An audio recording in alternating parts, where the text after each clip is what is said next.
ભરમર મુહૂર્ત કોને કહેવાય? ભર્મ મુહૂર્ત 3 વાગ્યાથી લઈને સવારના 5 વાગ્યા સુધી ભર્મ મુહૂર્ત હોય. એ વખતે દેવ દર્શન, દેવ પૂજા એ બધું એ વખતે વધારે થાય. ને આ સાધુ સંતોના માટે રાતના 10 વાગ્યાથી લઈને અને 3 વાગે એને ઊભું થઈ જવું પડે. એને 65 કલાકની ઊંઘ ઉપરથી નિર્ધારિત ભગવાને કરેલી છે.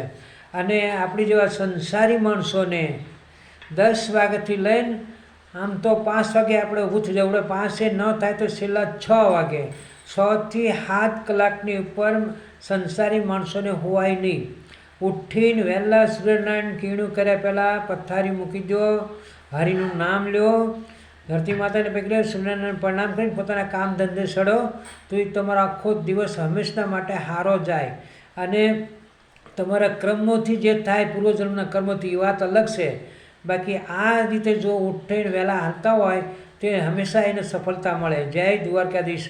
આ મારું બોલેલું નથી, આ સત્ય વાત છે. જય દ્વારકાધીશ.